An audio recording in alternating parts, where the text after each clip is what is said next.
Day 975. All right, it's time for us to learn something again. Some of you hit me up like, hey, Sarmet, I'm eating in a caloric surplus and I'm lifting, but I'm not gaining any muscle. What gives? Where are my gains? Or some of you are like me that do a lot of conditioning, whether it's for health, for a sport, maybe you do a martial art, maybe you're a soldier, and you want to make sure that all your conditioning doesn't eat into your gains. Either way, if just eating more food, if just a caloric surplus isn't doing the trick, let's examine some other pitfalls that might be hampering your ability to either put on or sustain your muscle mass. All right, let's get past this whole CCO, calories in, calories out. All you need to do is just increase your calories and muscle will just magically appear on you nonsense. That is not to say that a calorie surplus doesn't work. However, what the surplus consists of also matters. A common mistake I see hard gainers do, especially younger, more experienced hard gainers, is just increase protein to an absurd extent, thinking that you'll achieve apotheosis. There's a couple problems with this. First of all, after a certain amount of protein, roughly 3.2 grams per kilogram, you just can't accrue additional mass any faster, especially if you're natural. But even enhanced, there's only so fast you can build muscle. Protein is the building material. It's like a construction site, right? You can deliver all the pipe and masonry to the site that you want to, but the workers can only build so much so fast. More material does not equal linearly more growth. So that's first of all. And I'm not by any means saying minimize protein. Protein is absolutely essential. You know, if you're trying to gain muscle and you aren't at least doing a gram per pound or 2.2 grams per kilogram, then you're leaving gains off the table. But what I am saying though is don't go like, if you're my size, if you're like 155 pounds, don't eat like 400 grams of protein and think you're going to become Mr. Olympia, because that extra 150 grams or so, even 200 grams that you're eating, isn't really doing anything for you other than 4 extra calories per gram, which is fine, but you can get better calories from another source, which are, dun dun dun, carbohydrates. Why? Because carbs are necessary to fuel the process. Remember, it's not just anabolism when you leave the gym. There is an anti-catabolic process too. You need to restore certain functions to baseline before your body will even think about adding extra muscle that you really don't need for survival. It's why I'm not a big fan for people that are trying to gain, or in my case, just retain muscle mass, to eat less on off days. Because those are the times where you're actually growing more because you're doing less stuff. You have more resources available to actually put on the gains, to recover from the training that you did the day or the 2 days before. And that process that's running in the background eats up a lot of energy. And human beings, one of our superpowers as a species is that we're extremely adaptable to a variety of different diets. We can make just about anything work. So I'm not saying that you have to eat carbs, otherwise you're never going to make any gains. There's plenty of people that make decent gains on keto, or decent gains on carnivore, or decent gains being entirely vegan or whatever.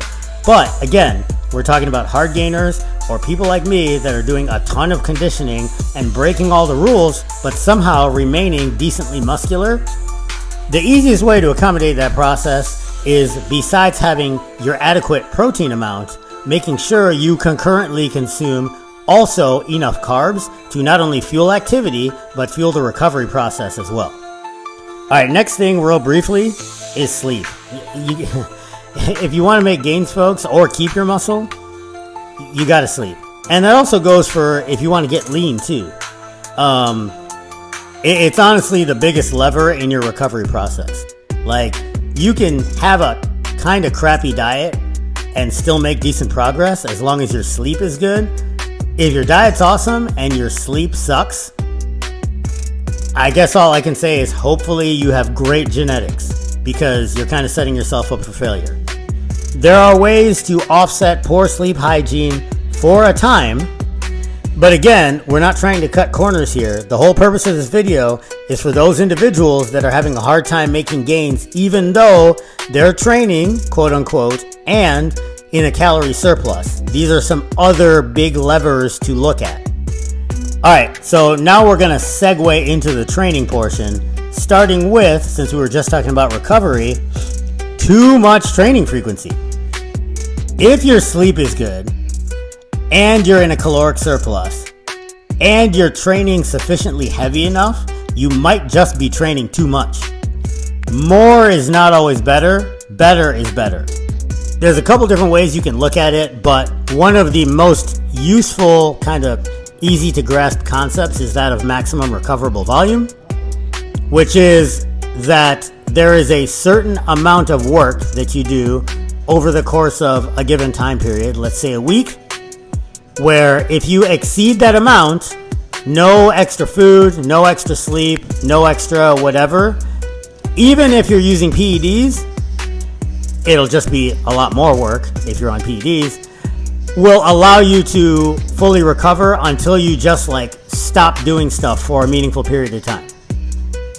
Too much training frequency and not enough recovery in between, particularly very fatiguing sessions, like a really heavy pull session, a really heavy squat or pressing session, but especially the first two, pulling and squatting.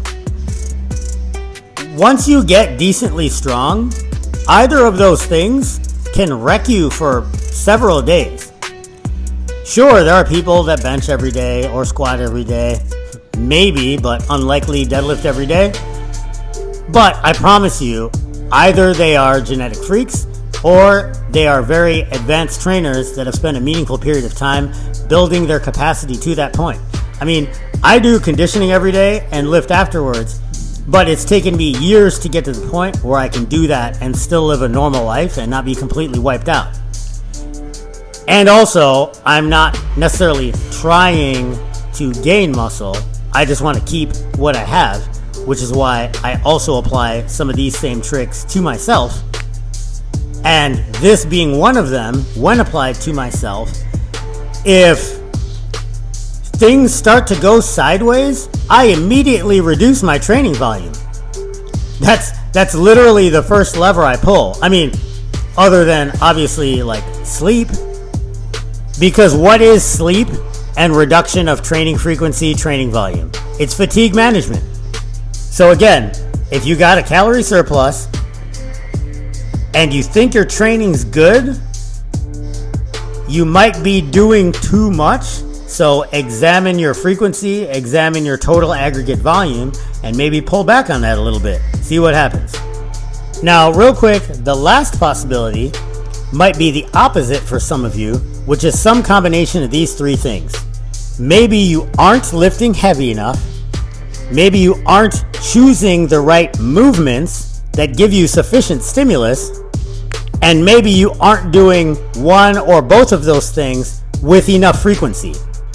When you're a new or less experienced lifter, sometimes you just aren't strong enough to get a sufficient growth stimulus, which is fine because at first you get newbie gains, but when the newbie gains wear off, if you haven't developed a sufficient base of strength, it might be harder and harder incrementally for you to actually see the magic happen.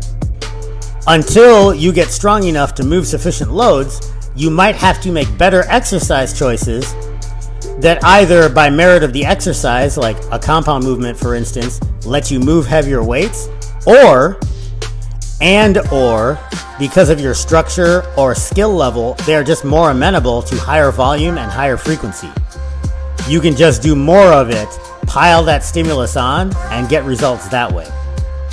So to sum it up, these are just a couple of things to examine. If you are in a calorie surplus and you're doing the work, but you aren't seeing the results.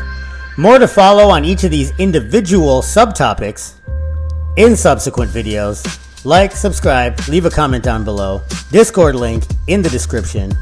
Consistency is a superpower. Stay in the fight.